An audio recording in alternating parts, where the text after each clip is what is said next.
found. Create a free pledge manager for your project.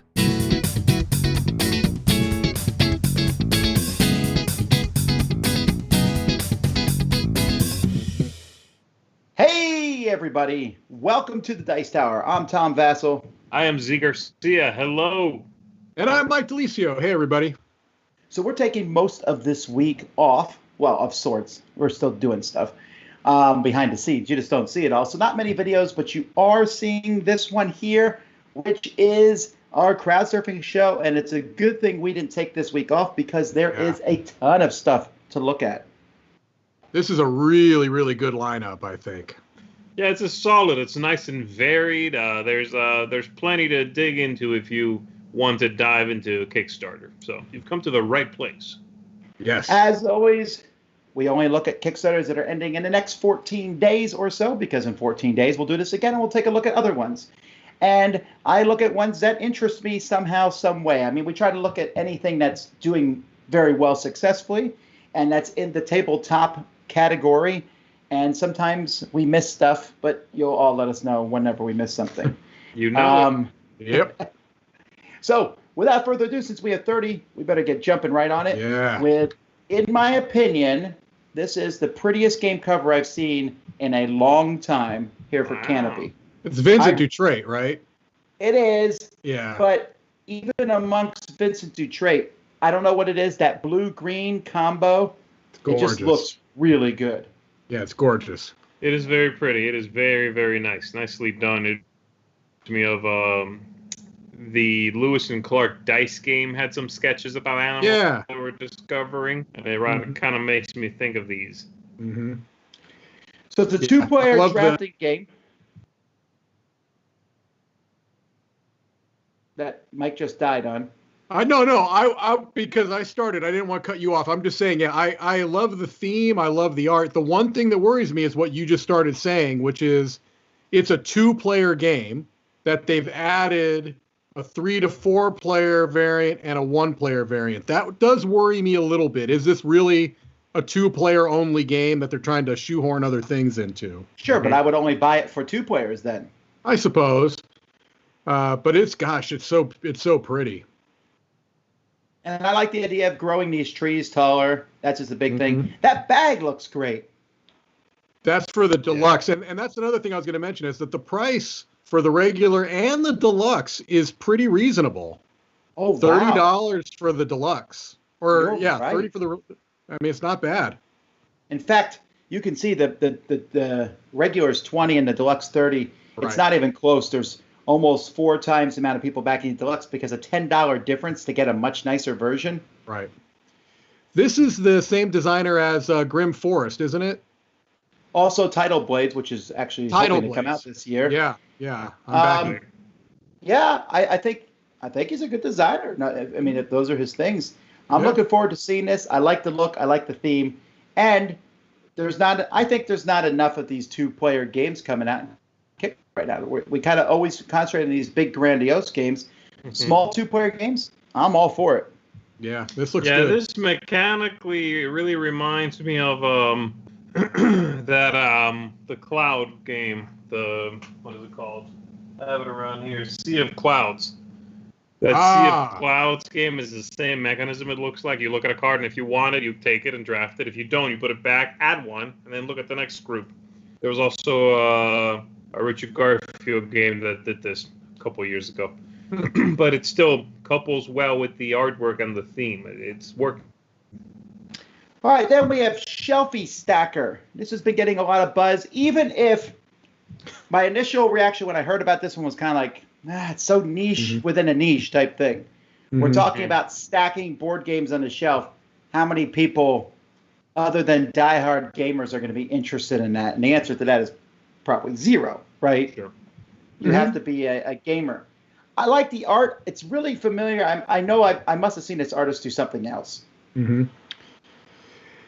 Yeah, I have a little bit of a connection with this one, so I'm going to state that up front. I may recuse myself from even putting this into my possibility for pick of the week because I did a solo playthrough of this for the Kickstarter campaign, so I've got a little quote where I I'm not thrilled with my quote, if I'm being honest with you, because I reused a word twice, and I hate doing that.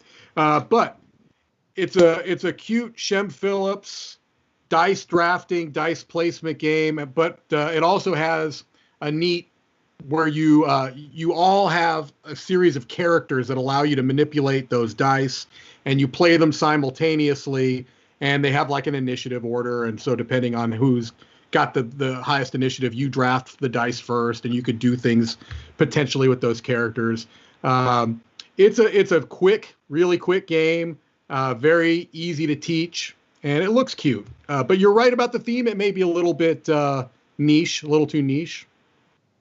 Yeah, I like everything you said about it. I mean, I like I saw the first glance of it, I was like, what is this, like a Zool meets a Citadels? What am I looking at here? You know, that's kind of what it looks like. But it's there's no Zool in this. No. There's none of that stuff. It's kind of like Citadels. Yes, you play a character. They go numerically in order as they get called out, and then you take stuff with it. And of course, the character will do something. And yet, the theme is actually working against it for me here. This is the kind of game I would love to play with non-gamers. I think they would love the idea of the charming illustrations, the fairly simple play a card and do what it says. That's all I need to concern myself with. But Shelfie Stacker, you know, I have to explain what that means. I have to explain the theme.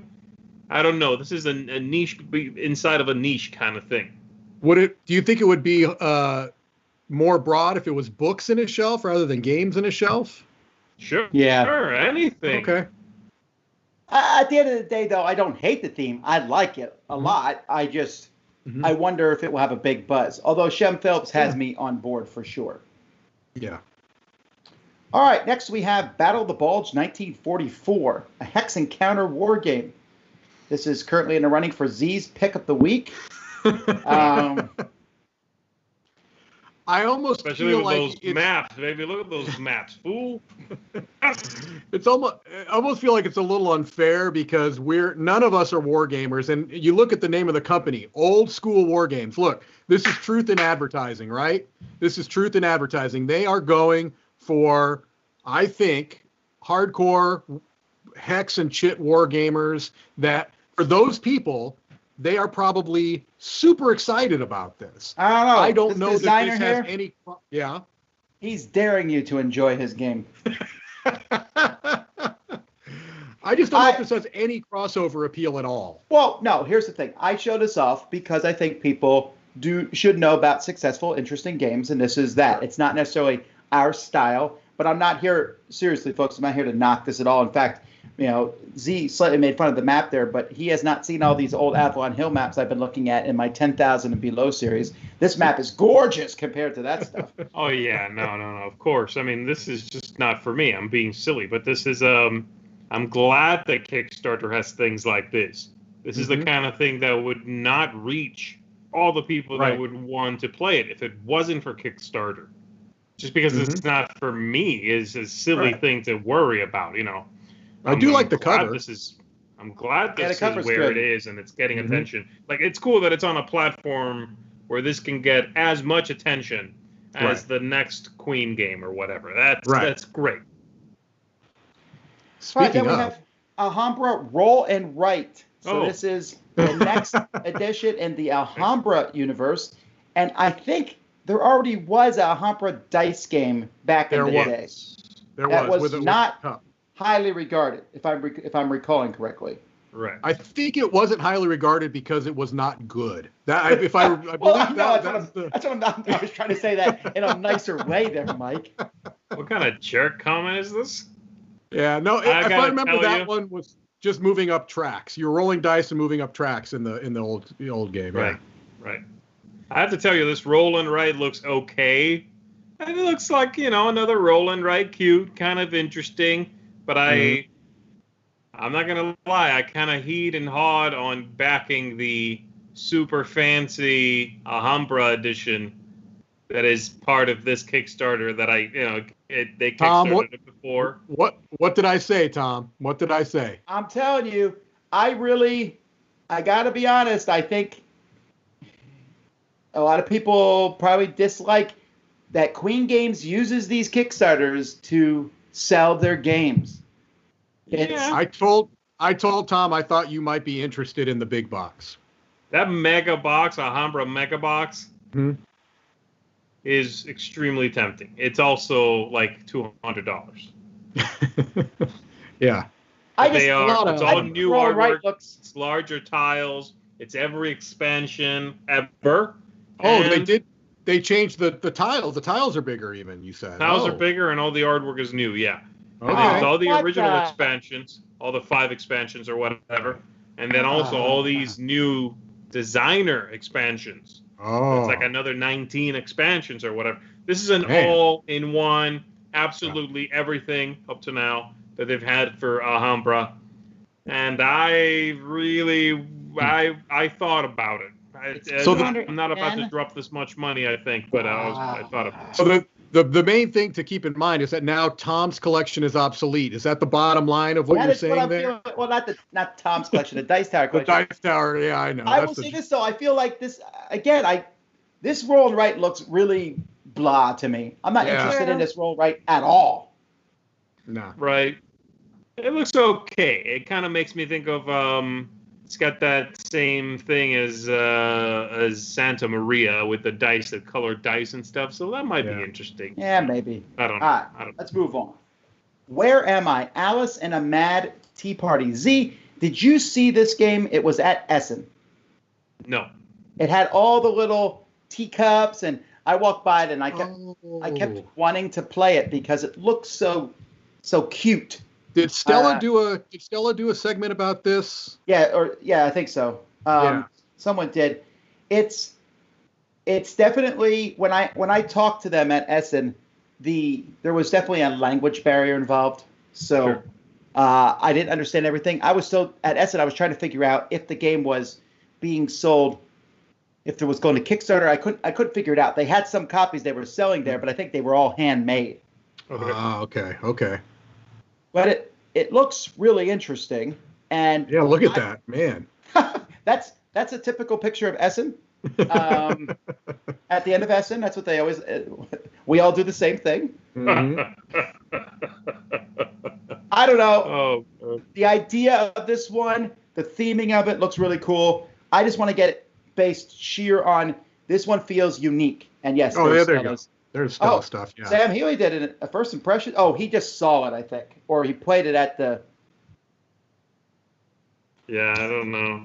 Did we get a copy and Sam take it? I don't think so. I don't know. I've never seen this game. I haven't either. Now. All right. Well, you need to find out if Sam is hoarding a tiny little tea set. If you see him drinking tiny cups of tea, then you'll know. Mystery solved. This one cracked me up. This video cracked me up, and the way they're pitching this Conan game was just making me laugh. Did you watch this video? I did not. I did not. It's funny. You got to see it, guys. Come on. What is this? This one here in particular doesn't have me very interested because it seems so low. I know it's 32,000, but it seems so low for what it's Conan, for crying out loud. But this doesn't look like a Conan game, though. Okay, are you okay with playing a video? It's fairly short. All right, here we go. Let's play the video. There's going to be no sound for people watching. You must destroy this conjurer of evils. You are Conan, the Cimmerian. Wow. Ooh. 9 times size. And then he does it again later on. It's just this stacking. Okay. The voice is what makes it. They're like, yeah, you have 9 stories, 9 things, 9 data, 9 miniatures, 9 times size.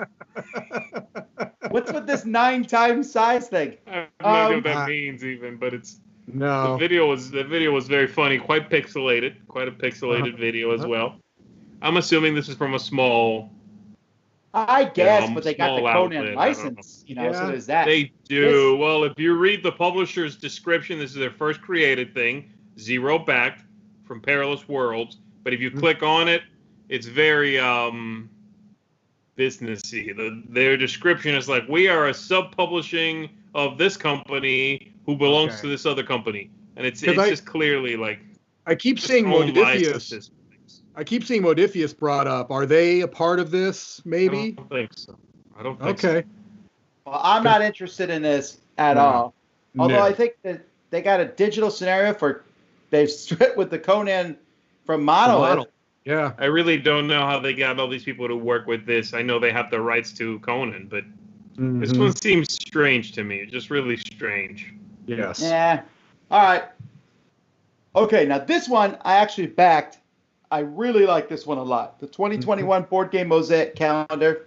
I was telling people when I was talking about it that Z did the first Board Game Mosaic I've ever seen for the Miami Board Gamers, and we stuck it up in our...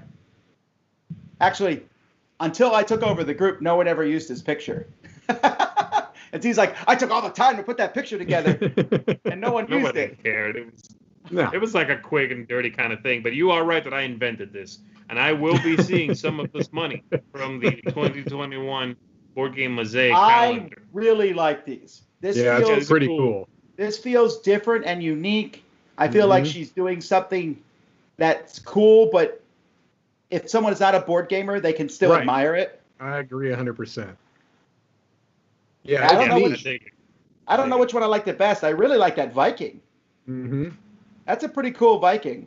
So they're all nice. I think I like the bird. I like the wingspan one the best. I think it's very simple. It actually looks like maybe it's done from colored pebbles or something. Like that one looks like it's not game pieces. Just looking at it, obviously I'm looking at it fairly small, but I don't know. It looks like mosaics, like actual pieces of glass, colored glass. That's very cool. I like it a lot. Yeah, I'm looking forward to seeing more from her in the future. That's really, really cool. And it's inexpensive too. It's like $15, right? You get the calendar. Yeah. And it has a little section each month for you to write down which games you played, and then also a 10 for 10 challenge in the back. It's cool. Right. This is one I'm considering. For $15, I might back this. All right, Domination. Now this one has been getting a lot of talk about this game. It's from Phalanx, so they're fairly well known. A lot of people have been excited about it, and then there's a lot of people saying it doesn't excite them, like to the point where I noticed that people were saying that. Okay. This looks really interesting, actually, because I like that it looks kind of like a war game, but the board itself looks simple. It looks like a different, I don't know, just looks different. I'm not saying the graphic design is amazing because I don't think it is. But where's the board? It's at the very top, I think. Part of my issue is that I don't know what kind of game I'd be getting here. I mean, that's where I'm at. It's like, well, is this a war game? Is it a skirmish game? Is it a card game? What do we got going on here? Well, I mean, at the end of the day, it has a bunch of tanks and war. So, yeah, it's a war game. I mean... Yeah, I mean, war-themed, but is it a war game in mechanics? You know what I mean? What's that mean, even? Well, I guess I'm thinking of, like, the commands and colors. Nice! I don't know. This just has very little appeal for me. I definitely fall in that camp. I just don't care for this theme. It looks different. I agree with that. I agree that it's not just a map. It's nice that a game that's of this scale is not just a map. That's cool. That's different. It doesn't appeal to me at all, but again, I'm glad it's there. I'm glad it's the kind of thing that will find an audience. For those watching, I just heard through my thing, there's a heavy thunderstorm is hitting the area. Just keep that in mind when we go dark, invariably. All right. Correct. Dragons of Little Dragon Core dice set. So that's a long name. These... I tend to put dice in these Kickstarter previews. I try to pick one dice thing per... Since when? Hey, these are good-looking dice. These look like the half-seas dice, actually. They're all right. There's one set specifically I like, I think. And actually, there's more dice things coming up. And each set, I think each set, there was one grouping. Well, this is the one I like the best. You like those? Black, green, and purple ones. Of course. Without spoiling things... There's a couple coming up that I liked multiple sets. This one doesn't do a whole lot for me. This is the one I like the least of all the ones coming up. I agree with that, Mike. Yeah. But they are legible. I like that they're nice set legible. This pig set looks good. A what set? It's called Pig. It says it right here. Oh, all right. It looks more like peach, but okay. There's bottom bone, cheese, jelly bean, spice, ruby, and pig. Yeah, I think my favorite is cheese. I like that yellow, smoky yellow. That's nicely legible. I dig it. All right. DVG. Air Leader expansions. I've actually played Hornet Leader way back quite a bit ago. Are you a war gamer? I played one of these on an iPad, if I remember. I own all of these OG editions.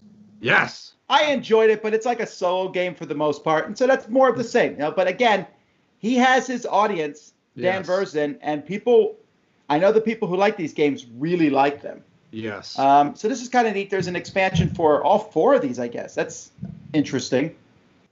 Yes. This is another one where the people that are interested in this are really excited right now. It's not anything that I have a tremendous amount of interest in, but they're out there. I wonder how common it is to have expansions for war games. I don't know. I never thought about it. It doesn't happen that often, honestly. All right. So this is interesting. Yeah. All right. Mm-hmm. That is the first 10. We'll be right back after this. All right. This week's Spotlight is brought to you by AEG. In Dead Reckoning, you are the commander of a privateer vessel, ready to set forth into uncharted waters. Explore unknown islands, gain influence and establish outposts, hunt for treasure, or terrorize the seas. The choice is yours. Each choice will move you towards a series of achievements, and once a player has completed 4 of these, the game end is triggered. But you are not alone in your thirst for glory on the high seas. You are in a race against the competing interests of other players, each in pursuit of victory on their own terms. Can you be the best explorer, merchant, or privateer?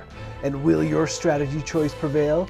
When the smoke clears, the player that most successfully navigated the challenges of Dead Reckoning and finished with the most treasure will win.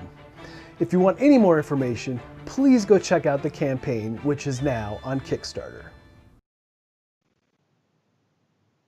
Alrighty, so let's jump here now to another expansion for Battleground Fantasy Warfare. This is the second set of this from the new folks on this, the Lords of Blackhold. Also, vampires. That's essentially what this is. They can drain the enemies. Okay, can you give me a little bit of a background on this? Because this, when I first looked at this, I thought this looks awful. I'm just going to put it out there. I think this looks awful, but is this part of like a well-established game system that I'm not aware of? Yes, I really, really like this game. Okay. It is a miniatures game. So like what we're looking at here now, each of these is like having a whole squadron of units, but it's just a card. And then you put these cards on the table and you move them around. That circle on it, you give the card in order, and they will keep doing that till you change it, but you can only change a couple per turn. Okay. And then they go close combat, and there's like roll dice to hit, then roll to see if you wound, special abilities. There's a lot of stuff going on in it. And I will say I don't think it's aged super well. The artwork has definitely not aged well. But I still do enjoy the game, and I look forward to seeing this faction. Are you backing this? I feel like I'm going to get a copy, probably. Why? I just said I like the game. I'll tell you why you're going to get a copy. You are one of 38 people who enjoy Battleground Fantasy Warfare. I would argue that math says 257 people. No. Those 38 have a lot of friends. Okay. Oh, okay. my Who are word. just backing this to give it to them, and then they're gonna be like, "Merry Christmas!" It's the same thing. And another one. That person is gonna get 12 copies of this. This just does not look good to me at all. But we've picked on Tom. Sam and I used to pick on Tom, mess with him about this Battleground stuff. Okay. I'd say it's interesting to see it still kicking. To be honest, I thought this game was done, but I guess it's not done. They're still going. And again, I know I sound like a broken record, but perfect kind of material for Kickstarter. Yeah. Something that isn't the flashiest thing. It's not the newest thing, but somebody loves it, and you can get it right here. They might not have the money to go, sit in a store, and that costs money to make it there. But this is the way to get this game, and you already are passionate about it. You're into it. Bam, you can get it right there. Right. So even though I'm messing around, I think it's good that it's available. It's there. All right, well, this next one, All Rise, the ridiculous game of courtroom debate. This is the second of these games that I've seen now this year. And it talks about, you're arguing. I want to point out right here, this is my problem with this particular game. And that's the disjunction of how it looks. Yeah, so that shoe with the blood on, that looks like a deep, gritty game. And then I go down to that police officer there who looks like, A, they're wearing a wig, B, they're actually wearing a security guard outfit because they're shorts, and C, they're eating donuts, and not just any donuts, but like really thin donuts that don't even exist. And then it goes down to this newspaper, which looks a little weird, and then, where is it down here? Then there's a real gavel, and it just drove me nuts. It just feels like too much stuff mixed together. Yeah. It's supposed to be like a wacky party game, right? I mean, that's what this is. Yeah, but it doesn't all look wacky. That's my problem. No. Even the front cover. In fact, that cover is like an economic game. That looks like that Strike Oil lettering. Isn't that what those letters? Those letters look like Strike Oil, the board game. I'm sorry, I'm not feeling it. It's not party. It's not screaming party to me. Not backing. Here's our second dice overturned. Kickstarter. Here we go. Ocean Adventures, polyhedral dice with a tropical twist. And you know what? For all you guys get on me about dice, these are all funding these projects. Yeah. I'm not getting on you about dice. Look, there's a duck there. I see it in the background. I'm getting on you about dice, but I think that several of these are really nice. As you scroll down, there's one I absolutely love. I like several of these. I don't love that. You don't like the skulls? I like the skulls. It's okay. Right. No. It's okay. Rubber ducks. No. Ridiculous, Tom. Let it go. Quit trying to make ducks happen. I like that. Those are nice. Those are nice. I like that. No. Those are hard to read. Good. Hard to read. Those are cool. These are great. I like these. Those are great. Gorgeous. I think those are my favorites. Flotsam is nice too. Read. Those are a little hard to read. Yeah, I love these. Hard to read. No, those are cool. These are nice. Pretty. Yeah. Those are nice. Yeah, I'm not thrilled with those. I love these. Yeah, but they're hard to read. I know. They shouldn't have used gold inking on these. And these are my favorite, actually. Yeah, several of these are really nice. What's inside of those? I think flower petals or stuff like that. Fruity Pebbles. Fruity Pebbles. Fruity Pebble dice. I'd back those in a heartbeat. I would. As a matter of fact, I think Roy can make dice. I'm going to actually see if I can commission Roy to make me some Fruity Pebbles dice. That would be hilarious. Oh, these are great.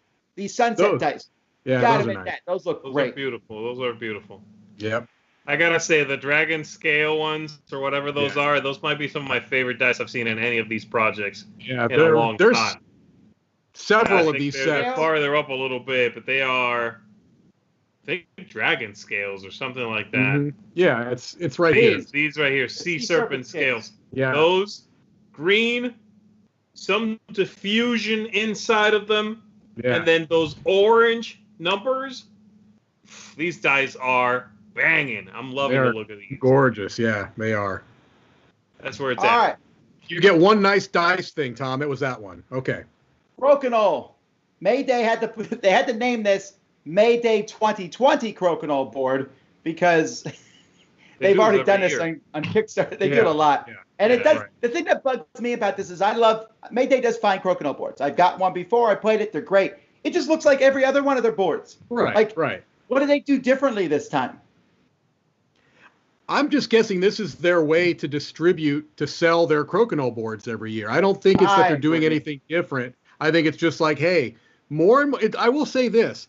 Crokinole seems to be one of those games that Tom Vassell reviews. It seems to be one of those games that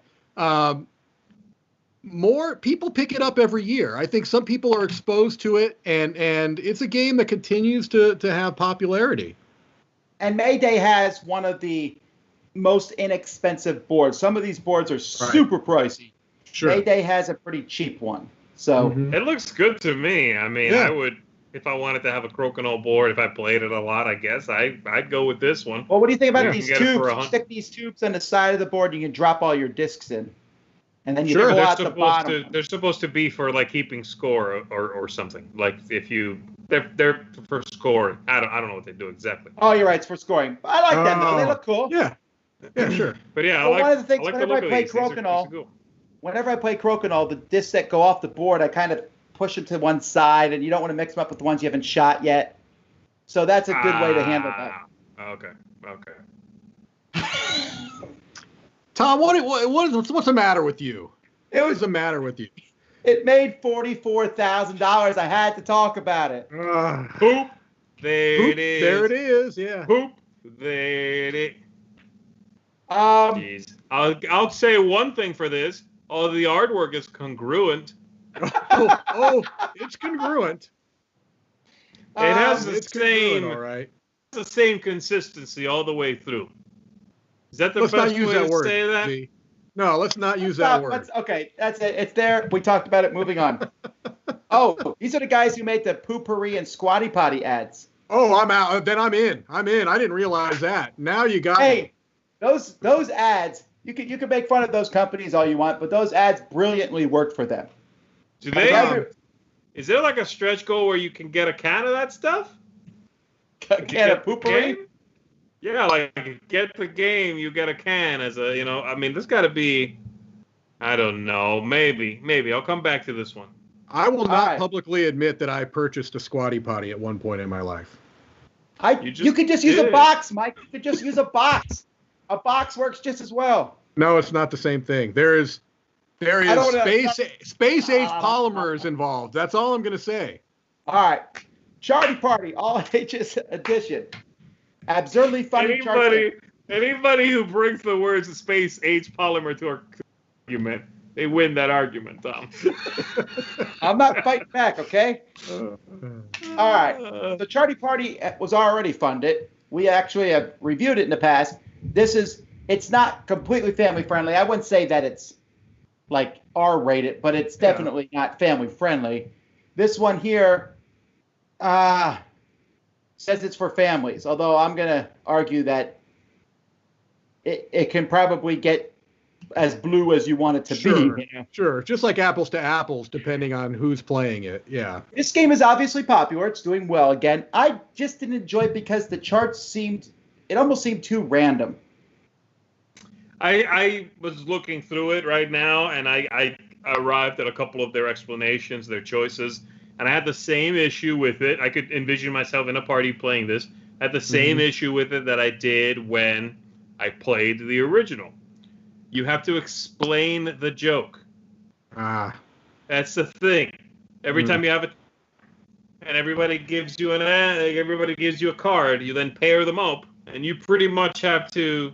It's funny after you explain the joke.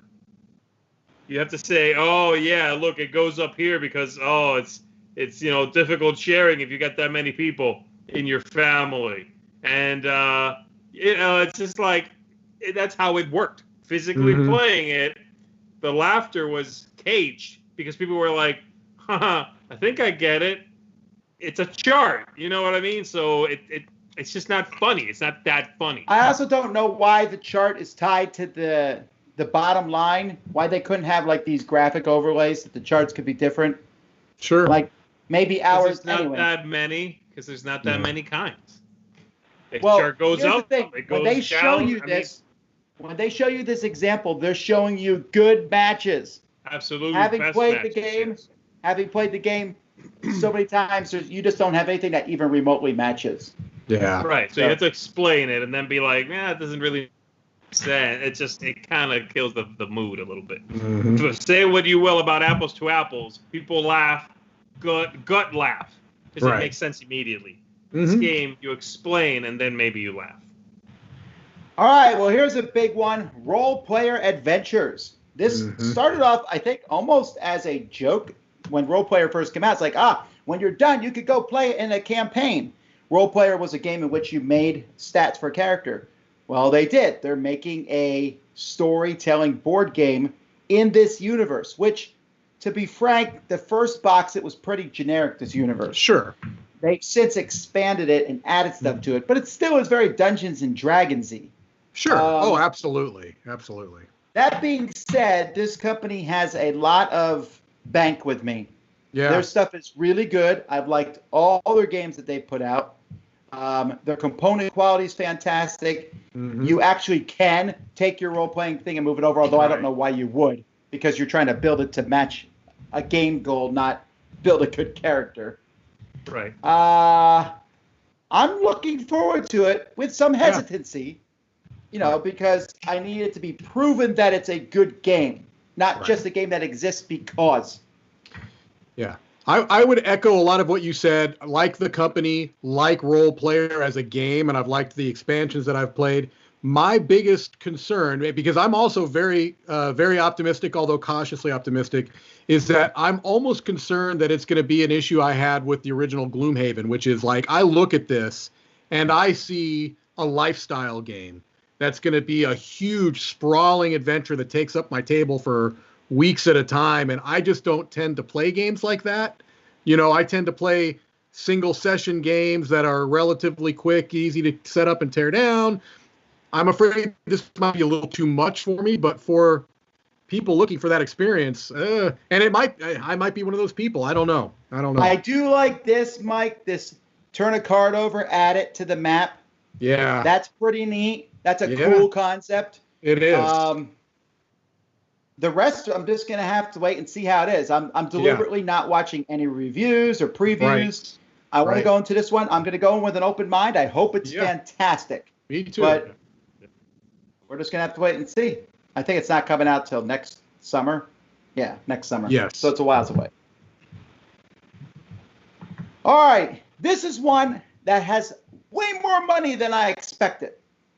I'd never even heard of it. But man, I like the way it looks. It looks different, right? It's a story game, and it has a ton of people talking about it, and they didn't go to the usual suspects necessarily for all these people talking about it.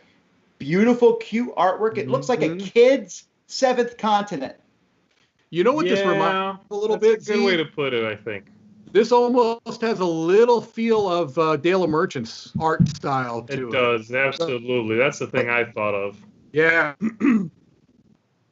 But yes, this seems like I think Kit's Continent is a perfect way to put it. That's what this feels like to me. I wonder if this is the kind of thing that kids will be able to play on their own. Right. And immediately upon wondering that, I answer myself, no stinking way. This looks really complicated. Yeah. This looks like there's a lot of moving parts. I want to play this with my kids. I don't want to play with your kids, so I am going to big time pass on this. If any children approach me to play this game with them, I will outright deny them. Oh. But it looks cute. Bold statement. I think it looks really recommend. I think it looks good, and I am intrigued. I'm very intrigued. I am very much intrigued by this one. It's unique. I agree with that. It looks different. This, all right, on the Tom. other hand, Tom, yes. Give us what's another phrase for this game? Just right away. Pitch car with balls. Just pitch car golf. This is obviously pitch car golf. He said pitch car with balls. That's what he just said. Z, I was trying to move forward. I was trying to go quickly. After the Spotty Potty fiasco, I figured let's just go. This is what you would call pitching plaques. I have to say, this one is driving me nuts. I was talking to Mike about this one earlier. Mike, this is one I was talking to you about because I instantly want to back it.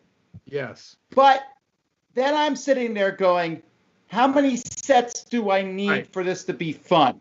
And then right. Now I get it. What if I go all in and it's not that great of quality? Or that it doesn't work very well? Like, I don't know if the balls will work right. Sure, they look good in the shots they show, but it could be, pitch car's great, but I played it before I bought it. It was, and now I tell people it works well. Balls are trickier than discs when it comes to flicking, for sure. Yes. Yeah. I don't know. But I'll tell you, I want this to be amazing. Of course and you do. I will say this too. Nothing about this Kickstarter page puts up red flags that it's not going to be quality. Now, it may not be, but I'm telling you, there's nothing about the project that makes me go, oh, no, I don't know about that. Because it looks... I agree. Very It looks professional. good. I think it might be done. It says estimated delivery is November 2020. Oh, yeah, then it has to be, because this is a manufactured material. It's time to pitch it in and black it out. Right. I will say I was getting confused by all their different things here. Like, they have the Pitch and Plex expansion times 5. And I was like, okay, does that mean 5 expansions but not the base game? I was a little confused as to what I should be getting. Okay. Like, where's the all-in pledge? Is there not no an such all-in thing. pledge? There's too much. You can get as much as you want. Mm-hmm. Maybe I they'll think have a backer let me know when you back this, when you finally decide to back this, Tom. You don't know if I'm going to back it, but... I know this is tempting you. He's backing it. It looks good. It's also really expensive. There's that going on, too. That's true, too. That is true. All right. And this is the last dice project we're talking about. Dice. Now, this one, though, is making more money than the other two combined. Yes, but also, it's more expensive than the other two combined. True. Look at that. A set of 7 of these bad boys is $80. That's crazy. Now, notice, though, interesting enough with these are, I think it says it in the description, they're sharp-edged. So they don't have those rounded corners. So these technically roll better. They actually roll less. And they also cut your hands. Yes. I don't like sharp-edged dice. I just won't use them. They are a safety hazard. You don't like these, really? No, because those corners are really sharp. Yeah, they also don't roll as much. Like if you roll a 6-sided die with rounded corners, it will roll a little bit before it stops. These will and they're done. Have you considered wearing gloves whilst rolling your dice, Tom? Well, in today's state of things, that's true. Wearing gloves may not necessarily be something that's unheard of. I like how these look, though. These purple dice are rocking. I like how big the numbers are. They're very easy to read. $80 rocking. No. That's Do they give you a sense of more paralytic than $10 a die. That's crazy. Yes. That is crazy. But they look cool. I don't like the blue on blue. I think that was a bad idea.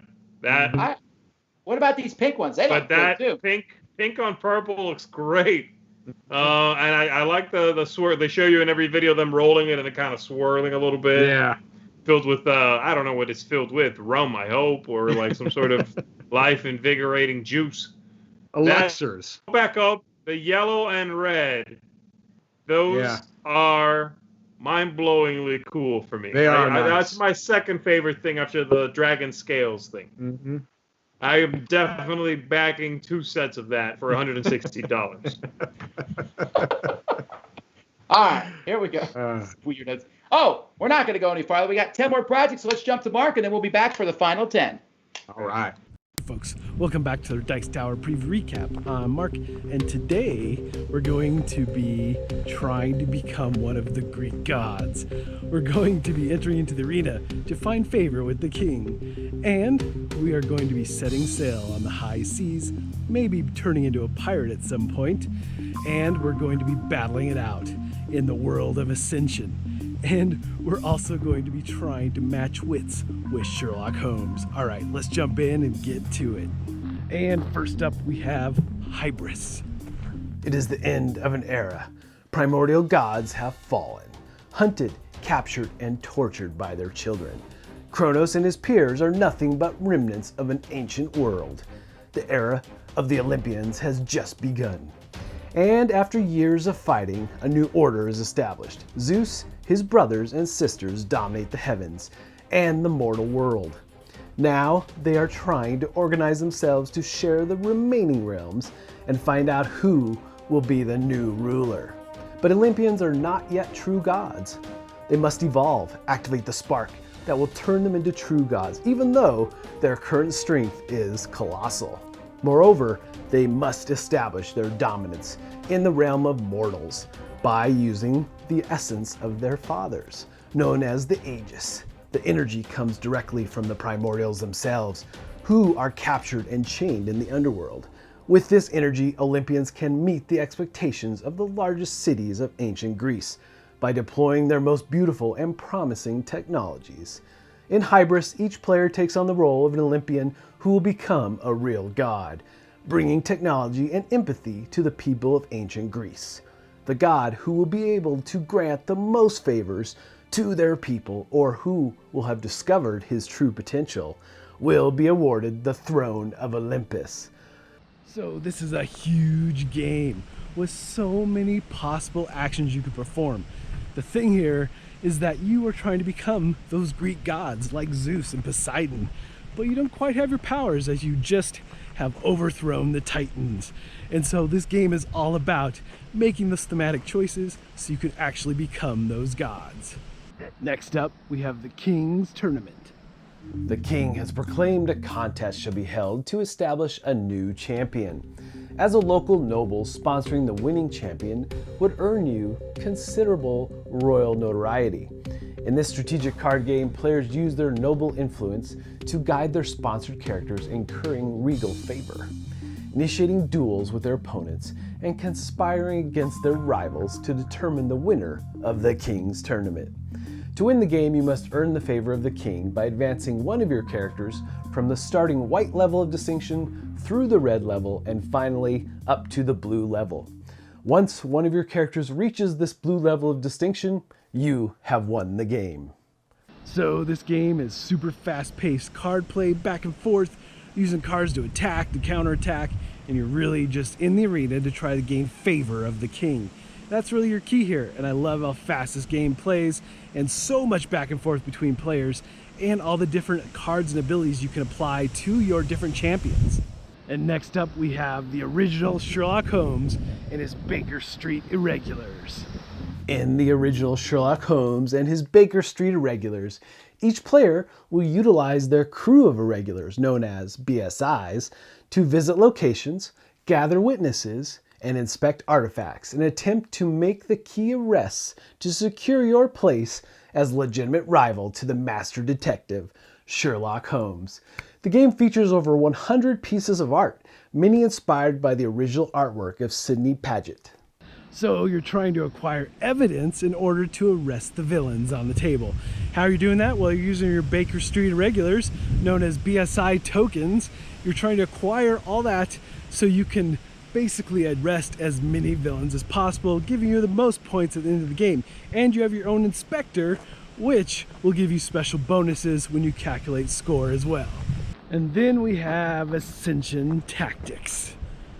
So Ascension Tactics is a revolutionary new game in this very popular series, which is now 10 years old.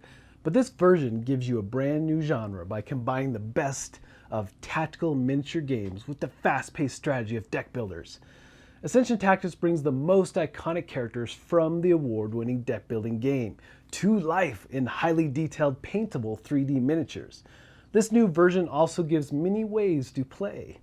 Battle through campaign modes, or try the various player versus player modes. There's also a cooperative mode and even solo scenarios. The PvP drafting mode allows players to build armies before hitting the battlefield. You will acquire cards from the ever-changing center row to power your forces. In this version, even the smallest miniature can take down mighty beasts by gaining command points and equipping with magical constructs. All right, so if you're a fan of Ascension, the basics are still here, the deck building that you've come to love. Now, they're gonna have cooperative play as well, which I can't wait to try. That's gonna be fantastic. So that's gonna be neat. And the way you interact now with your champions, which are the miniatures out on the playing field, and the different scenarios that you're doing, really, really neat. All your card play and all the cards you're trying to acquire are going to go to support those champions and their mission at hand, which could be any number of things based on the scenario. And finally, let's take a look at Dead Reckoning. In Dead Reckoning, you are the commander of a privateer vessel, ready to set forth into uncharted waters. Explore unknown islands, gain influence in established outposts, hunt for treasure, or terrorize the seas. The choice is yours. Each choice will move you towards a series of achievements, and once a player's completed 4 of these, the game end is triggered. But you are not alone in your thirst for glory on the high seas. You are in a race against the competing interests of other players, each in pursuit of victory on their own terms. Can you be the best explorer, merchant, or privateer? And will your strategy choice prevail? When the smoke clears, the player that most successfully navigated the challenges of Dead Reckoning and finished with the most treasure will win. All right, so what's so cool about Dead Reckoning? Well, for one, you get to turn pirate if you want, but really, you have some basic crew, and everybody starts with the same crew, but you're gonna be leveling those crew up, making them your own, giving them special abilities and actions throughout the game.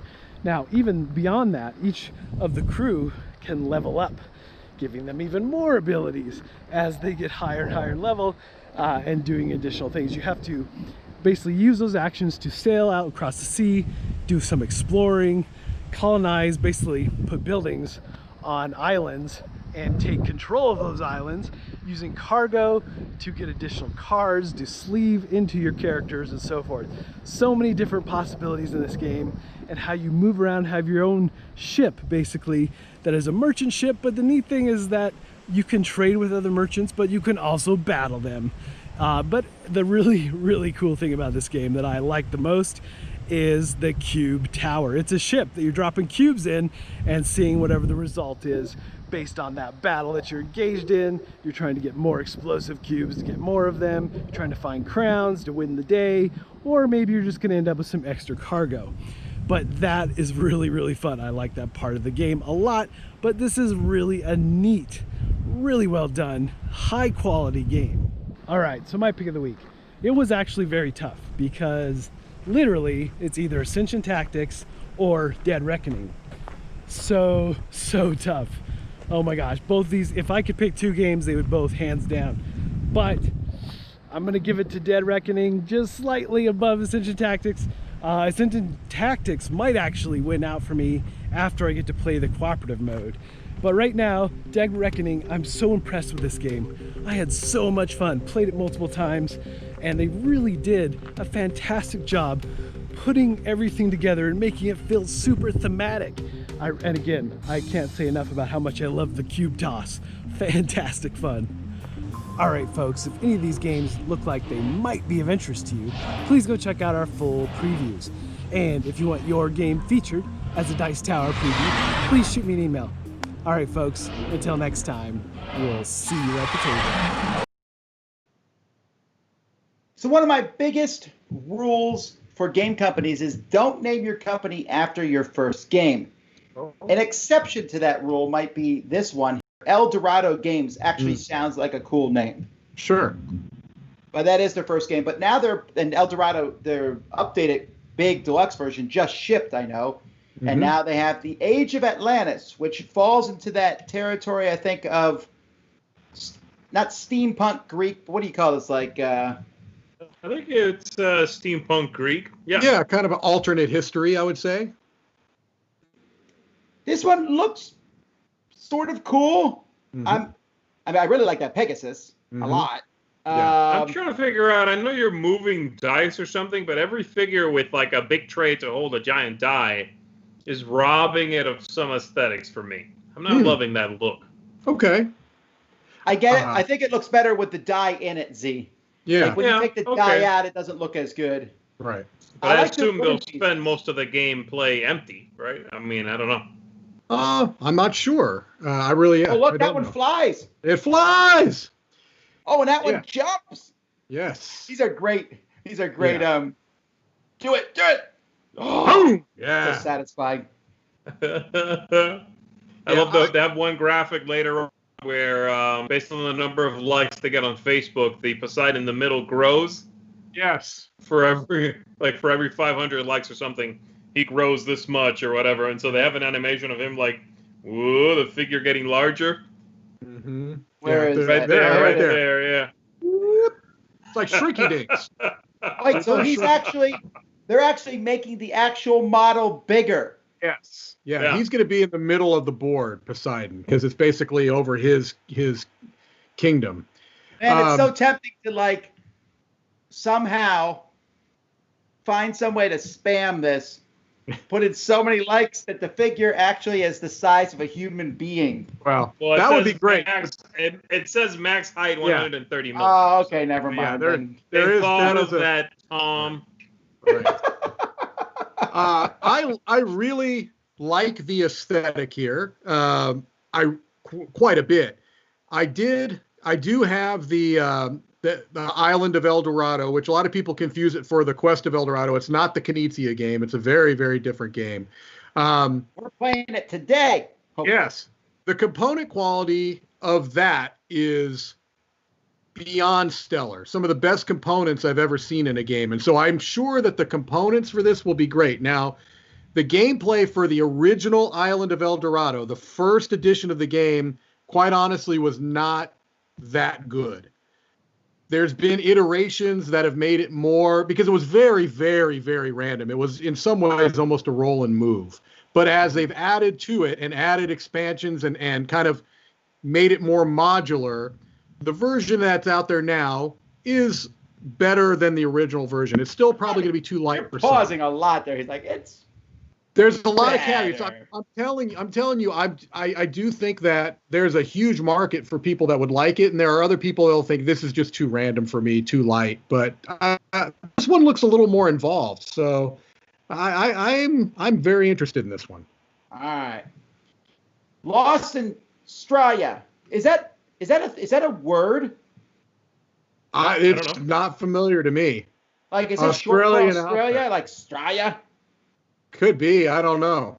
I really don't know. Yeah, maybe that's supposed to be it. It's just it's supposed to say Australia with an Australian accent. Oh. Yeah.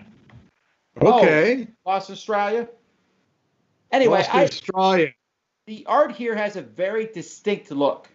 Mm-hmm. It's like they started cute, and then they gave it to another artist and said, "Not cute, please." I'd like to know what's going on with that crocodile or alligator up there. What's happening? Is it just, it's sneaking through some, I couldn't tell what was happening in the car. Those are two pickles. Oh, fair. Okay. This one has a very, like, we were joking about that poop game or whatever, and like, there's always these games. They have the same bright look. They have the same sort of silly vibe going on. Of all of those games, and there are at least 2 or 3 every time we do this. Yes. This is one of the better looking ones. I'm digging the look. I think it's very cool looking. It's obviously from the same artist, or if not, they know how to mimic each other extremely well. So I love that everything looks like it's from the same mind. Mm-hmm.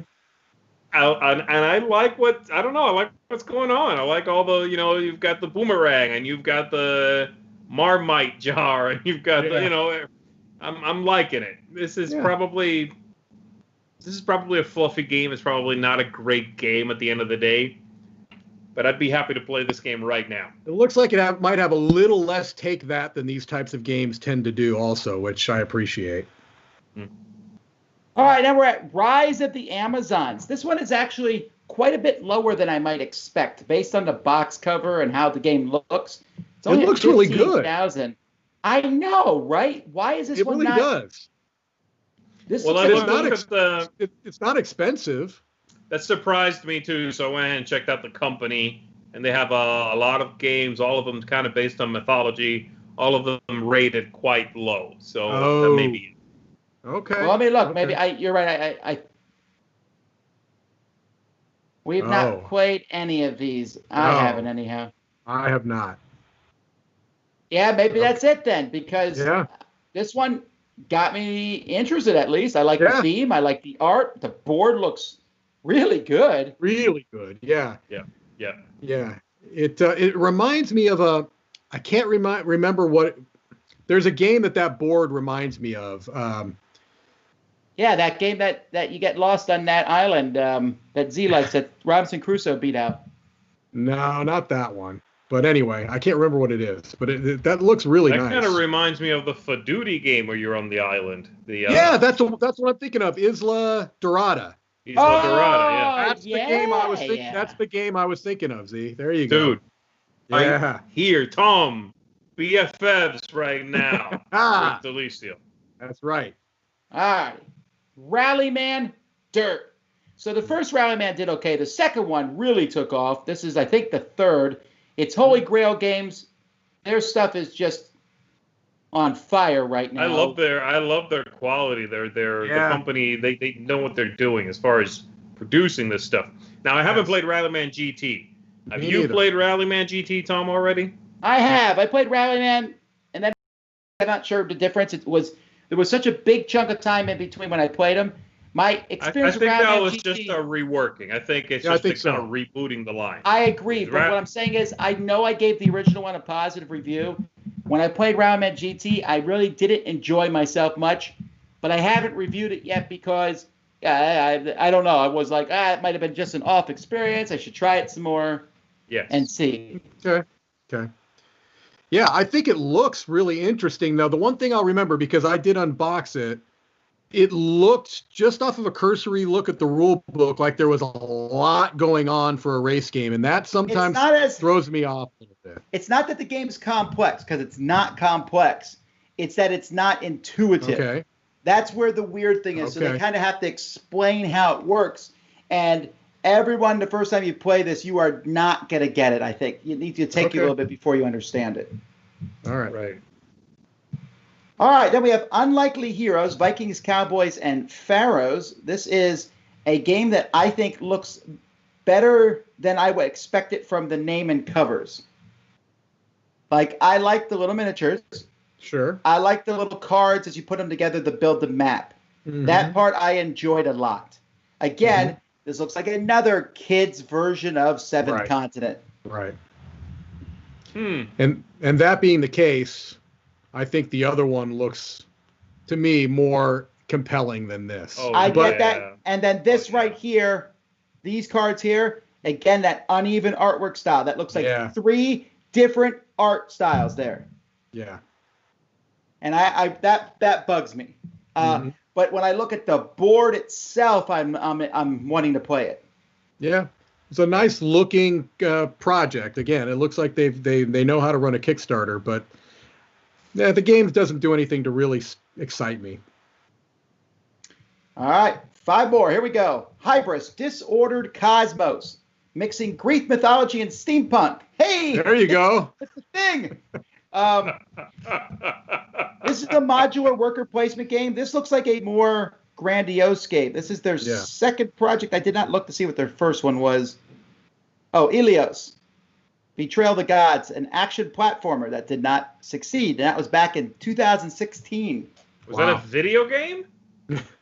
I guess so. There was no picture available. I think that was a video game, and now they're doing a board game. Okay. This it looked interesting. Well I like the look of the board in this. It's like obviously a weird shape, you know. Mm-hmm. That's about it. Like everything else, I was like, okay, the rest of this is really just kind of coming across to me as noise. A lot of like, you guys made a game kind of vibe is what I'm getting from this. So I'm not loving it. But I like that board. I like the shape of it. It's just kind of weird, you know, the little outside the box. Everything else I feel like screams to me Kickstarter. Like the bad kind of scream. I'm a little worried about the bloat.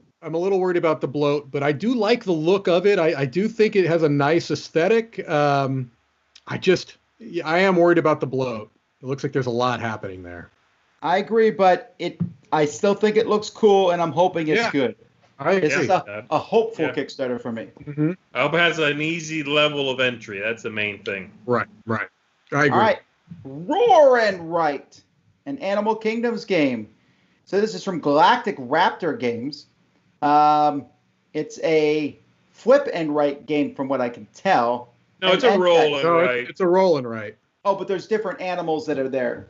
So this is using the theme and the artwork from that Animal Kingdoms game, which I reviewed, I don't know, 6 months ago or something like that, which is a good family game.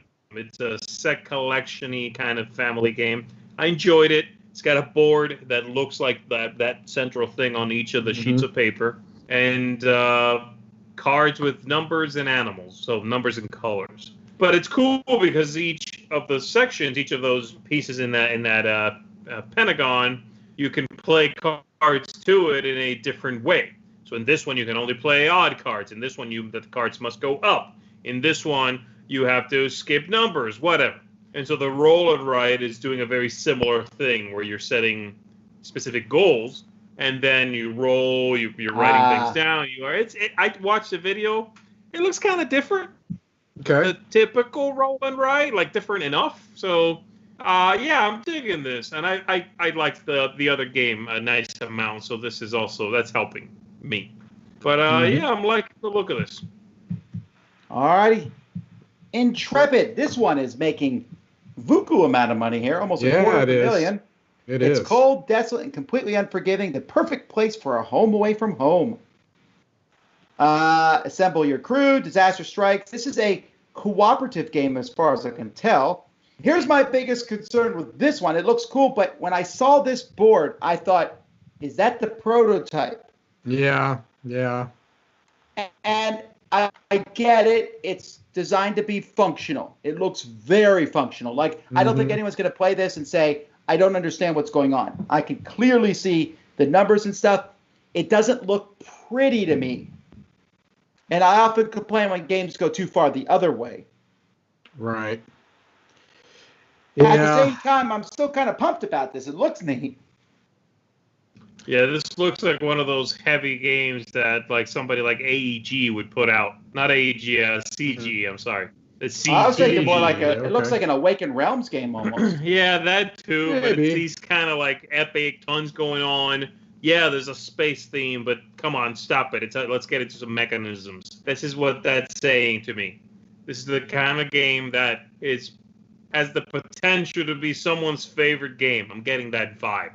This looks intense. It also does not look very thematic, I think, which I think is what you're picking up on too. Was there, Tom? So, yeah, I'd like to try it. It looks pretty intimidating, I gotta say. Mm-hmm. Yeah, it does. Jeff Beck ain't playing around. No. Now this is not. What else has Jeff Beck done? Well, he used to do music. Oh, Getaway Driver. This is a different style than his other two games. But those are Tim Bowers games, aren't they? Getaway Driver and Word Domination? No. They look like Tim Bowers games because they use the same artist. Oh, got it. You mean Tim Flowers? Fowers. Sorry, that was Mike's fault. I didn't want to correct it because it was embarrassing. Yes. Oh, that's what All right, two more. Cradia Wild Hunt Festival, a JRPG game. I almost am out on the title because I love JRPGs on the video games, but I've yet to see one that's been really translated well. And they're good for computer games. I don't know if I want that many stats in a board game. Right. Yeah. Look at all those numbers and stuff there. It's like, is this even a board game? It almost looks like a role-playing game. So here's what I thought, and it's very in line with what you've said so far. First of all, the art and the aesthetic, they've nailed the JRPG look, right? I mean, they have nailed it to a T. So much so that I'm scared that this would not be a fun experience for a board game because you're right. It feels like it's really taking all of the stuff that normally the computer's going to do for you and making you do it. You know what I mean? Because a lot of that stuff is behind the scenes. Those stats, you basically say, oh, okay, I want to go up here. So it handles all that legwork for you. That's not going to be the case here. You're going to have to be doing all of those computations. I'm guessing, but that's the way it looks. Yeah. All righty, last one here. Fire Tower, Rising Flames expansion and reprint. Now, I don't believe I've played Fire Tower. I have played it. You have played it. I have played it. Do tell. Go. Okay, so here's the thing. First of all, scroll up to the top. So I want to preface everything I'm saying with the amount of money that it has right now. Got it. Okay? 201,277. It's making $201,000. A lot of people like this game.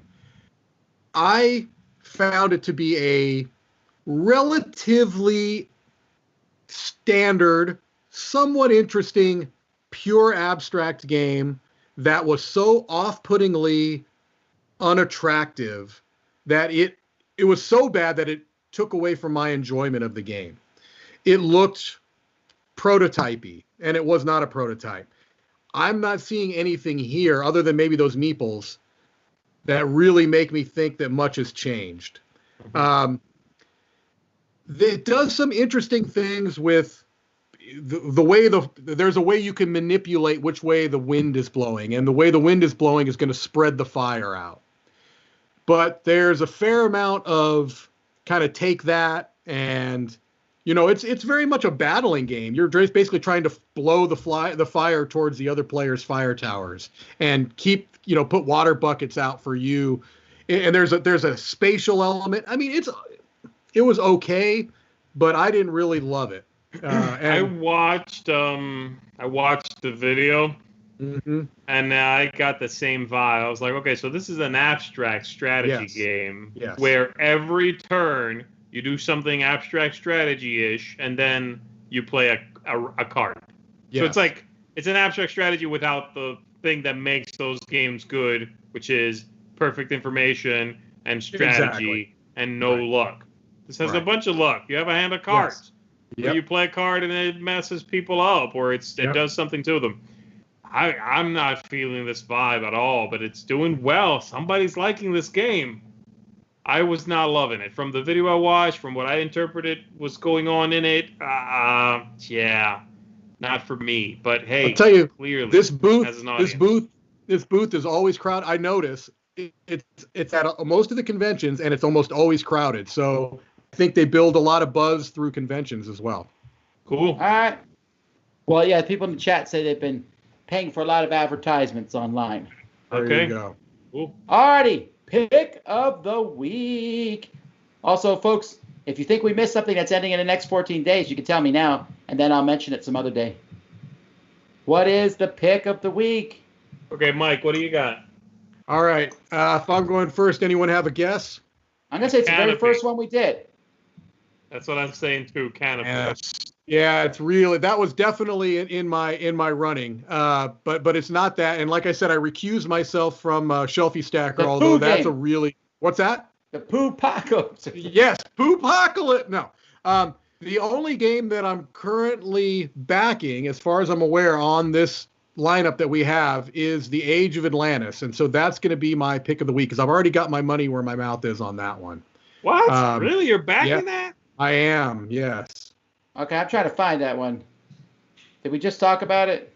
It was in the last third. It's the one with the weird horses holding dice or whatever. Yeah. Oh yeah. No, that right looks there. good. Z, you're crazy. I think Mike's good with this one. This is my pick of the week. But there's a lot of really good choices this time.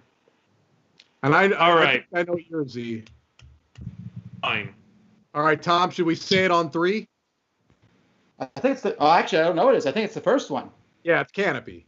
Oh. Okay, actually, if you were gonna say Canopy, which I thought you were gonna say Canopy, Mike, yes. I was gonna go with my second pick, Roar and Right. That is actually very close to the top for me. I like that. I like the look of that Roll and Right. But yes, that'd be that. Oh, that's Canopy. Stop being weird. I can't. I'm going with Canopy. Yes. Yeah, a good choice. It looks pretty. It looks interesting. Again, I don't think. I think a lot of it is people saying like, "Oh, new mechanisms. Really interesting mechanisms." I'm not sure about that. I've seen these things, like I said, in a couple of other games, but it's got a good look and it's got an interesting theme. I like that. And at this price, I may end up backing it. I like it a lot. You back a lot of stuff, Mike. I am a backer, yes. I have no idea what Tom's going to pick. I'm guessing the calendar. Which one? The calendar, the 2021 Board Game Mosaic calendar. Yeah, that's that a is good call. correct. Good call. The calendar. Although I will say, both of your picks were very close to me for me picking them also. I liked both of those a lot. There was a few other ones too, but yeah, the calendar just feels different. It's unique, it's interesting, and I backed it. It's something that I'm excited to see done to the point where I said this earlier that I'm talking to her about hiring her to do something for the Dice Tower logo with these because that's neat. Great, that'd be great.